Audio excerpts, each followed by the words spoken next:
একবার মানুষ মারা গেলে সারা পৃথিবীর সমস্ত ডাক্তার বাইটে খাওয়াইলেও একটা মরা মানুষ তাজা করা যাবে? যদি তাই যাইতো তাহলে বিশ্বের বড় বড় ধনীরা মরার পরও আবার বাঁচত, একটা মরা মানুষকেও বাঁচতে দেখলাম না। ছাড়বো আবার মাটির মধ্যে আনা পর্যন্ত শেষ না। আমি না নুখরিজুকুম তারাতান উখরা, আর একটা বার তোমাকে আমি বের করে ছাড়বো, আর বের করার পরে তোমাকে উন্মুক্ত ছেড়ে দেব না। লা তাজুলু কদামা ইবনে আদম ইয়াউমাল কিয়ামাতি হাত্তা ইউসআলা আন আরবা। আমার সামনে দাঁড়াইয়া দ্বিতীয়বার যখন উঠবা আমি তোমাকে উঠাবো, আমার সামনে দাঁড়াইয়া চারটি প্রশ্নের জবাব না দিয়া এক কদমও তোমার সামনে বাড়তে দেব না। নেতা হও, গুতা হও, রাজা হও, বাচ্চা হও, প্রেসিডেন্ট হও, প্রধানমন্ত্রী হও, মন্ত্রী হওয়ার এমপি হও, ডিসি হওয়ার এসপি হও, ওসি হওয়ার টিএন হও, ডাক্তার হওয়ার ইঞ্জিনিয়ার হও, শিক্ষিত হও, অশিক্ষিত হও, বীর হও, বাহাদুর হও, যত বড় শক্তির অধিকারী হও, ঘরে ইমারত রা বরিবর আসমা আকিবাত জেরে জমি গরদিনহা আলা ইয়া সাকিনাল কসরিল মুআল্লা সাতুদফানু আন করিবিন ফিত তুরাবি। 100 তলা দালান বানায় যদি তার উপরে বসবাস করো, আমি টান দিয়ে সময় মতো মাটির মধ্যে নিয়ে আসবো, ওই জায়গা তুমি থাকতে পারবা না। যত বড় বিল্ডিং এর উপরে থাকো টান দিয়ে আমি নিয়ে আসবো, যত বড় পাহাড়ের মাথায় লুকাও পালাও আমি ওখান থেকে টান দিয়ে তোমাকে মাটির মধ্যে নিয়ে আসবো। মিনহা খলাকনাকুম, যেমন তুমি জানতে না আমি তোমারে মাটির থেকে বানাইছি, কিভাবে বানাইছি প্রসেসিংটা তুমিও জানো না, অথচ মাটি থেকেই তোমারে বানাইছি। আবার অফিহা নুঈদুকুম, এর মধ্যে এনে ছাড়বো। আমি না নুখরিজুকুম, হাসরের মাঠে তোমাকে বের করে ছাড়বো, বের করার জন্য তোমারে আমি তেল মারবো না। হাসরের মাঠে আল্লাহ তাআলা সবাইরে বের করবে, বিশ্বাস হয়? এই বের করার জন্য আল্লাহ কি ভাষা ব্যবহার করলেন? ওই দিন আল্লাহ চেয়ারে বসে রয়েছে, কেউ আসে না, মাটির থেকেও বেরোয় না। এখন আল্লাহকে নরমে ডাক দেবে, এই কেডা কোন জায়গা আছিস, কে কোন জায়গা মরছিস, আমি তো তালাশ করে পাচ্ছি না। সেই আদমের থেকে নিয়ে কেয়ামত পর্যন্ত কোন আগান বাগানে মরে রয়েছি, চীন, Japan, America, Russia, Iran, Italy, Australia, France, Europe ইত্যাদি তালাশ করে পাচ্ছি না। তোকে সাথে একটু হিসেব নিকাশ আছে, একটু উঠিয়ে আয়, শোনা একটু উঠিয়ে আয়। এরা মিঠে ডাক দেবে। আল্লাহ কা নুখরিজুকুম, আমি এসকোভেটরদের খুঁজে বের করব। আমি না নুখরিজুকুম তারাতান উখরা, আর একবার তোমাকে আমি বের করেই ছাড়বো। শুধু বের করা পর্যন্ত শেষ না, আমার এখানে সামনে ইমিগ্রেশনে দাঁড়ায় চারটি প্রশ্নের জবাব দেওয়া লাগবে। বিমানে যারা উঠছেন তারা দেখেছেন ইমিগ্রেশন, বিমানের চেকপোস্টকে ইমিগ্রেশন বলে। ও জায়গা বিদেশে যাইতে গেলে চারটি ইমিগ্রেশন। 1 নম্বরে পাসপোর্ট ঠিক আছে কিনা, 2 নম্বরে টিকিট ঠিক আছে কিনা, 3 নম্বরে আপনার ব্যাগেজের ভিতরে যেই লাগেজ ব্যাগেজ দিচ্ছেন ওর মধ্যে দূষিত কিছু আছে কিনা, ওইটাকে ইমিগ্রেশন করে। 4 নম্বরে আপনার বডি ইমিগ্রেশন হয়, আপনার পেটের মধ্যে সোনা খাইয়ে আবার কোনো দেশে নিয়ে যাচ্ছেন নাকি। শুনছি যে ইদানিং বিদেশের থেকে পেট ভরে সোনা খাইয়ে বাংলাদেশে এসে সে পায়খানা বেশি পয়সা বের করে। তোমার আবার বডির মধ্যে এই জয় ঝামেলা আছে নাকি, ওই জন্য বডি ইমিগ্রেশন করে। লা তাজুলু কদামা ইবনি আদম ইয়াউমাল কিয়ামাতি হাত্তা ইউসআলা আন আরবা, বের তোমাকে করেই ছাড়বো। 4টি প্রশ্নের জবাব না দিয়ে সামনে বাড়তে দেওয়া হবে না। 1 নম্বরে আন উমরিহি ফিমা আফনা, ভাষা কানে শুনেন না বাবারা, আমার যুবক সোনারা, ভাষা কানে শুনো না, একটু অন্তরের কান দিয়ে শোনো। 1 নম্বর জিজ্ঞাসা হবে আন উমরিহি ফিমা আফনা, গোটা জিন্দেগি কিভাবে কাটাইছো কইয়া যাও। কে পারবেন? সিদ্দিকা আয়েশা বলেন, ইয়া রাসূলুল্লাহ নুহাসাবু, আমাদের কি হিসাব দিতে হবে? নবী পাক বলেন, আয়েশা এনি ম্যান এভরিবডি, একজন মানুষও হিসাব ছাড়া পার হইতে পারবে না। আয়েশা বললেন, ওগো নবী, আমরাও কি হিসাবের সম্মুখে বিপদে পড়িয়া যাইব?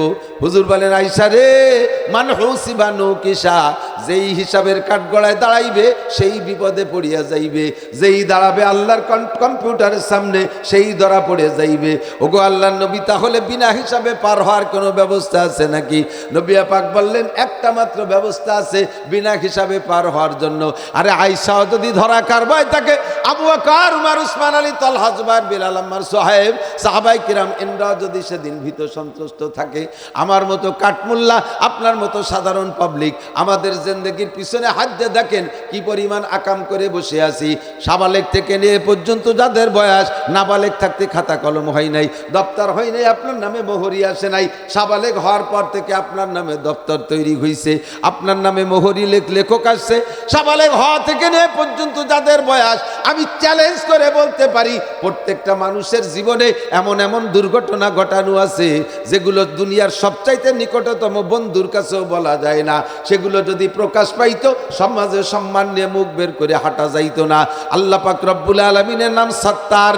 সত্তার মানে গোপনকারী। মেহেরবান আল্লাহ সত্তার নামের বদৌলতে আমাদেরকে সেই দোষগুলো লুকায় রেখেছে, তাই সমাজে মুখ দেখাইয়া ঘুরি। আনুমরিহি ফিমা আফলা, গোটা জিন্দেগি কিভাবে কাটাইছো বলে যাও। আজকে রবিবার, গত রবিবার সকালে কে কি খাইছেন সত্য কথা যদি বলেন তাহলে দ্রুত এই জবাব দিতে পারবেন না। গত রবিবার সকালে কি খাইছেন কার কি মনে আছে? গত রবিবার দুপুরবেলা কি কি তরকারি খাইছেন কয়জনের মনে আছে? আর আমার তো আজকে সকালে তাই মনে নাই, ঠিক না? 70-80 বছর কোথায় কি করছেন? পাই টু পাই হিসাব দেওয়া লাগবে। আয়েশা কয়, ওগো নবী, বিনা হিসাবে পার হওয়ার কোনো ব্যবস্থা আছে? নবী পাক বলেন, একটা মাত্র উপায় আছে বিনা হিসাবে পার হওয়ার। বলবো? নেবেন তো? বিনা হিসাবে পার হওয়ার একমাত্র উপায়, বিকল্প কিছু নাই। হুজুর বলেন, আসসালাওয়াত মান হাফাজা আলাস সালাওয়াত। আমার দিক, যুবক আমার দিক তাকাও। মানে হাফাজা আলাস সালাওয়াত, যে ব্যক্তি 5 ওয়াক্ত নামাজ নিয়মতান্ত্রিক পড়ে, নবী পাক বলেন, মান হাফাজা আলাস সালাওয়াত আকরামাহুল্লাহু বিখামসি খিসাল। যে ব্যক্তি 5 ওয়াক্ত নামাজ নিয়মতান্ত্রিক পড়ে, আল্লাহ তাআলা তাকে 5টি পুরস্কার দান করে। 1 নম্বর পুরস্কার, ইরফা আনহু যিকুল আইশ। নামাজি ব্যক্তিকে আল্লাহ দুনিয়ায় রিজিকের অভাব দেয় না। 2 নম্বরে আযাবুল কবর। একটু খেয়াল, কবর আযাব সত্য না মিথ্যা? একটু বলবেন, সত্য না মিথ্যা? আপনি সত্য না করলেও কিছু আসে যায় না। বিশ্বনবী বলেছেন, আযাবুল কবরে হক্কুন। নবী পাক বলেছেন কবর আযাব হক। এই কবর আযাব থেকে বাঁচার জন্য আপনার আমল নামায় 50টা হজ আছে, 200 উমরা আছে, ওগুলোই কাজে আসবে না। হজ আর উমরার প্রতিদান আলাদা পাবেন। আপনার আমল নামায় 1000 খতমে কোরআন আছে, তার প্রতিদানে আপনি অন্য জায়গা পুরস্কৃত হবেন। আপনার আমল নামায় জীবন ভরে নফল রোজার ফরজ রোজা আছে, এই ফরজ রোজা নফল রোজা রমজানে এইটা কবর আযাবে কাজে আসবে না। কবর আযাব ঠেকানোর জন্য ওইটা কাজে আসবে না, ওর প্রতিদান আলাদা পাবেন অন্য জায়গা যায়, সেটা অনেক বড় কিন্তু অন্য জায়গা। আপনার জিন্দেগিতে কোটি কোটি টাকা যাকাত দেওয়া আছে, যাকাতের টাকায় কবর আযাব ঠেকাবে না। কবর আযাব ঠেকানোর জন্য একমাত্র কেবলমাত্র আল্লাহ, একমাত্র কেবলমাত্র ইবাদত, যেই ইবাদতের দ্বারা কবর আযাব থেকে বাঁচা যায়, বিশ্বনবী বলেছেন তা হলো খামসু সালাওয়াত, দৈনন্দিন 5 ওয়াক্ত নামাজ। কবর আযাব থেকে বাঁচার আর কোনো আমলে কাজে আসবে না নামাজ। অন্য আমলের প্রতিদান অন্য জায়গা, কিন্তু কবর আযাব থেকে বাঁচার আমল নামাজ। কবর আযাব আছে, বিশ্বাস হয়, বাঁচা দরকার আছে নাকি? যাওয়ায় একটু কিছু হয়ে যাবে, কতজন নামাজ না পড়ি মরতেছে, তাকে যাওয়ায় আমারও তাই হবে না, এরম নাকি? অনেকে এইরকম ধান্দায় বসে রয়েছে, আরে কতজন, আমি তো যাওয়াকে একটু পড়ি, অনেকে তো মোটেই পড়ে না, দিয়ে বেশিরভাগই তো পড়ে না, তো সবার যাওয়ায় আমারও তাই হবে। তাই যদি আপনি কন, তাহলে এই যে আপনি যদি কোনো কেসের আসামি হয়ে যান, তা পুলিশই ধরতে আসলে আপনি পলাই বেড়ান কে? কত মানুষ জেলখানায় রয়েছে, আপনি এটা ভাবলেই পারেন যে কতজন জেলখানা রয়েছে, তাকেও যায় আমারও তাই হবে না, তাই হচ্ছে ধরা দিয়েই ভালো, তা তো দেন না। সে সময় পলাই পলাই ইন্ডিয়া চলে যান হিজরত করিয়া, মুহাজিরে ইন্ডিয়া, মুহাজিরে দুবাই, মুহাজিরে লন্ডন, কে পলাইছেন কে? সবাই যায়, আপনারও তাই হবে। দুনিয়ার জেলখানায় পিটাই মারি ফেলে না, বিভিন্নভাবে সাজা শাস্তি দেয়, তবে বাঁচায় রাখে। আর জাহান্নামের শাস্তি তার সামনে তো কোনো তুলনাই হয় না। সেই শাস্তির থেকে বাঁচতে জন্য, কবর আযাব থেকে বাঁচতে হলে একমাত্র নামাজ। 2 নম্বর পুরস্কার হলো নামাজের বিনিময়, ইউতিগিল্লাহু কিতাবাহু বিয়ামিনিহি। হাসরের মাঠে আল্লাহ পাক আসমান থেকে আমল নামা ছাড়বেন। ফামান উতিয়া কিতাবাহু বিয়ামিনিহি ফাসাওফা ইউহাসাবু হিসাবান ইয়াসীরা। যাকে আল্লাহ তাআলা ডান হাতে আমল নামা দেবে তার হিসাব হবে আসান, তার মানে কত কত আসান একটু পরে বলবো। মান উতিয়া কিতাবাহু বিশিমালিহি, আর যাকে বাম হাতে আমল নামা দেবে ফায়াকুলু ইয়া লাইতানি লাম উতা কিতাবিয়া, সে বলবে ওরে কপাল, এ যদি নাও দিত তবু একটু কপাল ছিল, এই বাম হাতে দিয়ে একটা ঝামেলায় ফেলাইছে। আর বাম হাতে দিয়া মানে তো আপনি নেবেন না বাম হাত দিয়ে, এরকম আমি বাম হাতে নেব না, আল্লাহ আমি বাম হাতে নেব না। তুমি বাম হাতে নিবা না, তোমারে সাইড দিয়ে দেবে, দুলাই দিয়ে রিমান্ডে নিয়ে বাম হাতে ঢুয়ে দেবে। বাম হাতে যার আমল নামা কপাল তার পুড়বে, আর হাসরের মাঠে ডান হাতে আমল নামা পার, অন্য কোনো আমল নাই। 1000 খতমে কোরআনে আমল নামা ডান হাতে এনে দিতে পারবে না। কোটি কোটি টাকার জাকাতে ডান হাতে আমল নামা এনে দিতে পারবে না। 50টা 20টা হজ উমরায় ডান হাতে আমল নামা এনে দিতে পারবে না। ওর প্রতিদান আলাদা পাবেন। ডান হাতে আমল নামা পাওয়ার জন্য একমাত্র ইবাদতের নাম হলো নামাজ। কতক্ষণ? নামাজ, নামাজ, নামাজ। সপ্তাহে একদিন, বছরে 2 ঈদ, অথবা মাঝে মাঝে খোপা চাইলে জানলে মনে চাইলে পড়লাম। একেবারে নিয়মতান্ত্রিক, খামসু সালাওয়াত, ইফতারা জাকুন্নাল্লাহ, 5 ওয়াক্ত নিয়মতান্ত্রিক ভাবে। একটু পরে কই। তাহলে কবর আযাবতে কি বলা? কি বলা হয়? ডান হাতে আমল নামা পার, আমলের নাম কি? আপনারা সবাই কন নাই, আমি একটু কয় কেন জানেন? একটু কন আগে কই, নাহলে আগে কয়ে দিলি পরে বাসায় চালাক হয়ে দেবেন। ডান হাতে আমল নামা পার, আমলের নাম কি? নামাজ। বলছেন তো, প্রত্যেকে মুখ দিয়ে বলছেন, যার যার আমল নামায় লেখা হয়ে গেছে। কিয়ামতের মাঠে যাইয়া আপনারা যখন অ্যারেস্ট করবে ফেরেশতারা, এই তুমি শোনো নাই যে ডান হাতে আমল নামা পার, আমলের নাম নামাজ? কয় না না, হুজুরটা কইনি কোনোদিন। এই যে নাসির হুজুরের ওয়াজ শুনতাম, উনিও যদি একটু বলতো যে নামাজের দ্বারা এই হবে, তাহলে কি আমরা নামাজ না পড়ে ছাড়ি? আমরা কত ভালো তোমরা জানো না? সেই দিনে মুখ মুছবেন, তখন তো আমরা বিপদে পড়ি। আল্লাহ আমার দরবারে মৌলবী খাইয়ে দিয়ে পয়সা নিয়ে চলে এসেছে যে নামাজ শেষ নেই, কে আমার তো ভাষার চামড়া থাকবো না বাড়ির টেলায়। তো আমার পিঠ বাঁচানোর জন্য মুখ দিয়ে কয়েছে। আর কোরআনে বলে মা ইয়ালফিজু মিন কাউলিন ইল্লা লাদাইহি রাকিবুন আতীদ। যে কথা মুখ দিয়ে বেরোয় ওইটা ফেরেশতারা লিখে ফেলে। মুখ দিয়ে বলছেন না, লেখা হয়ে গেছে। এখন আপনি আর অস্বীকার করে কুল পাবেন না, শুনি নেই কোনোদিন, নামাজের কথা কোনোদিন শুনি নেই, এভাবে জ্ঞান জ্ঞান করতে পারবেন না। আল্লাহ। 3 নম্বর হলো পুরস্কার, ওয়ায়ামুরু আলা সিরাতি কাল বারক। ডান হাতে আমল নামা পার পরে ফেরেশতাদের কাছে জিজ্ঞেস করবেন, ভাই এর টিকিট তো পাইছি বেহেশতের, বেহেশতে কোন দিক? ফেরেশতারা বলবে এই দিক। কদ্দূর যেয়ে দেখেন যে পদ্মা নদী, এ পার হইয়ে উপার যায় বলে বেহেশতে। এই পদ্মা নদী নিচেই, এই পদ্মা নদীতে তো পানি আছে, ঠান্ডা পানিতে সাঁতার কেটে চলে যেতে পারবেন। কিন্তু যেই পদ্মা পার হয়ে উপার যে জান্নাত, ওই পদ্মার ভিতরে পানি না, খালি আগুন, ওইটা সম্পূর্ণ জাহান্নাম। জাহান্নামের উপর দিয়ে একটা পুল থাকবে, ওই পুলটা পার করে যে উপার হলো জান্নাত, ওইটার নাম সিরাত, ওইটার নাম পুল সিরাত। ওইটা পার হয়ে উপার যেতে হবে। চুলের চাইতে চিকুন, হীরার চাইতে ধার। শুনতে শুনতে কান তেলসাক হয়ে গেছে, এখন আর ওই কথা ভিতরে হিট করে না। চুলের চাইতে চিকুন, হীরার চেয়ে ধার। 2-4 কদমের পথ না, উঠতে 10,000 বছরের পথ, সমতলে 10,000, নামতে 10,000, 30,000 বছরের পথ। আরে আমাদের বাংলাদেশে বিভিন্ন খাল কুয়ার উপরে সাঁকো থাকে, বাঁশের চার থাকে সাঁকো, হ্যাঁ, পায়ের নিচেটা যদি একটু দুর্বল দুর্বল ভাব হয়, হাতে ধরার একটা থাকে, ওইটা ধরে নাড়ায় চাড়ায় দেখে যে তলেরটা ভাঙ্গিয়ে গেলে ওইটা ধরে ঝুলতে ঝুলতে যাতে। এই পুলসিরাতের গুড়ায় যে দেন যে নিচের ডার ওই অবস্থা, ওদিকে ধর্নার বাসই নাই, ভয়তে চক্ষু বন্ধ করে বসে পড়ে। ও খুদা, এবার না উনি বলে বেচতে নাই, তোমার ফেরেশতারা করে সত্যি নাকি? আল্লাহ কয়ে হ্যাঁ সত্যি না, তো কি উপার ছাড়া বেচতে নেই, এর পাশে কোনো বেচতে এরাই নেই। এই তো পার হওয়া কোনো মতো সম্ভব না। চোখ বন্ধ করে ভয়তে আমল নামা কোলে নিয়ে জিম ধরে বসে রয়েছে। এখন কিছুক্ষণ বসে থাকার পরে কয় যে পার না হলে বেচতে যদি যাই না যায়, বসেতে তো লাভ নাই, দেখি হামাগুড়ি দিয়ে কোনো মতে গড়িতে গড়িতে যাওয়া যায় নাকি। চোখ খোলার সাথে সাথে দেখবেন আপনি পুলসিরাতের ওই পাশে কোন ফাঁকে চলে গেছেন, নিজেও তো জানেন না। এই পুলসিরাত বিনা বিদ্যুৎ গতিতে ইয়ামুরু আলা সিরাতি কাল বারক, পুলসিরাতকে বিদ্যুৎ গতিতে পার হয়ে উপার যাওয়ার জন্য 100 হজ আছে, ওটাই সাহায্য করবে না। কোটি কোটি টাকার জাকাত দেওয়া আছে, ওতেও জাকাত কাজে আসবে না। 1000 খতমে কোরআন আছে, ওটাও এখানে কাজে লাগবে না, ওর কাজ আলাদা। এই পুলসিরাতকে বিদ্যুৎ গতিতে পার হওয়ার জন্য আপনাকে একমাত্র ইবাদতের নাম নামাজ। যদি মনে করেন যে না আমরা যাব না, ঢাকা কোনোদিন যাব না, এই পাশেই থাকবো, ঢাকা জাতি গেলি পদ্মা পার হতেই হবে, তাহলে সেটা না গেলেন। আর ও পাশে তো, এ পাশে থাকলে তো লাভ নেই, এ পাশে তো কিচ্ছু নেই, এ পাশে আছে ধুলাই।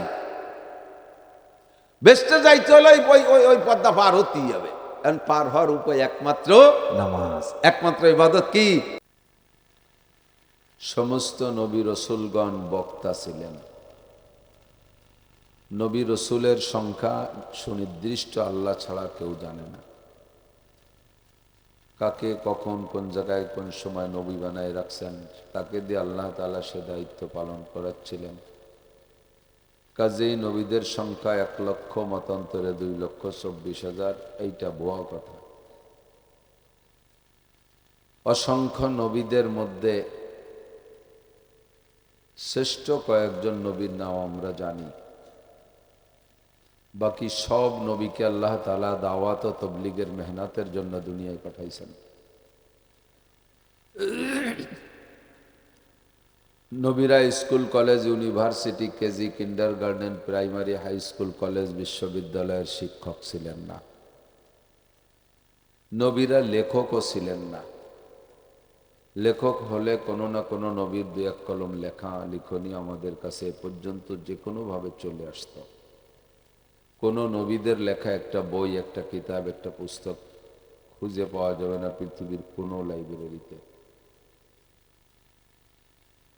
তেমনি আমাদের নবী সাল্লাল্লাহু আলাইহি ওয়াসাল্লামেরও হাতের লেখা কোনো বই, পুস্তক, কিতাবাদি আমরা পাই না।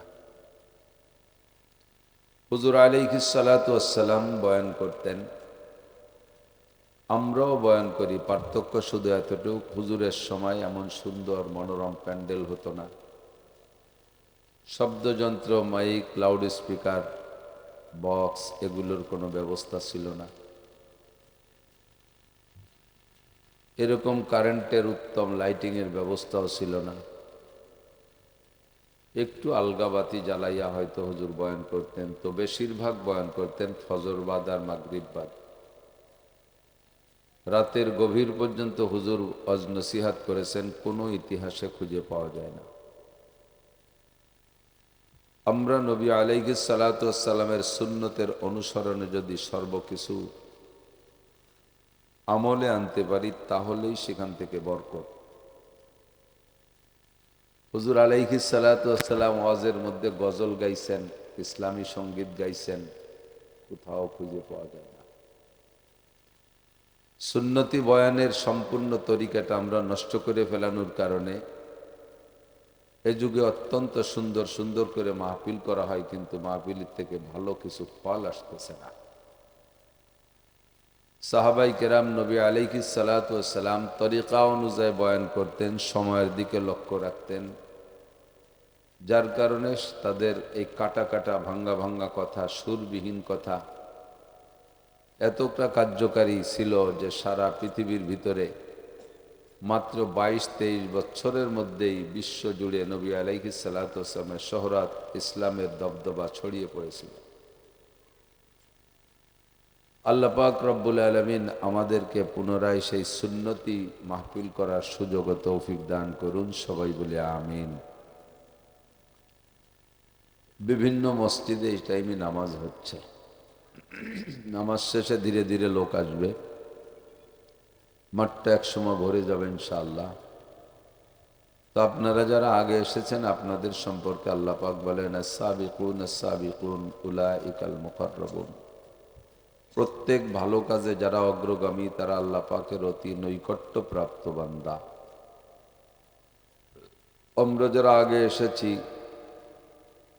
এখন যে বক্তারা আমরা যারা কথা বলবো, পরবর্তী বক্তারা উপস্থিত তারা এই কথাগুলো বাদ দিয়ে অন্য কথা বলার চেষ্টা করবে।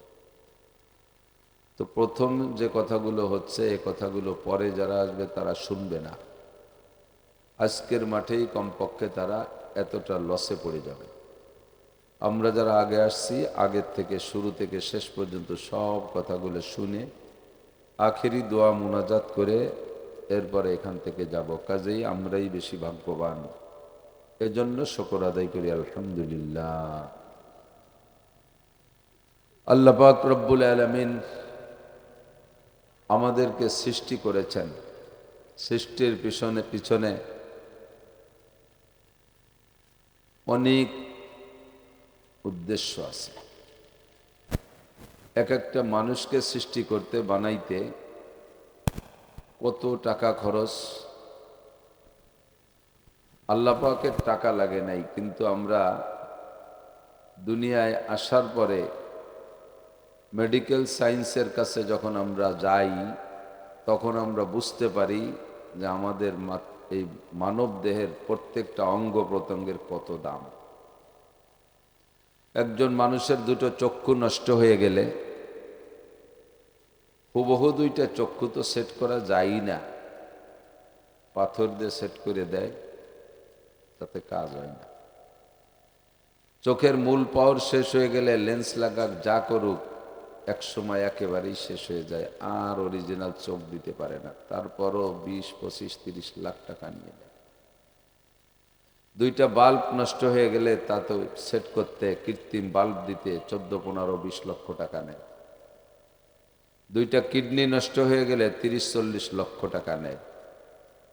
তাহলে ছোট্ট ছোট্ট পার্টসের কত দাম।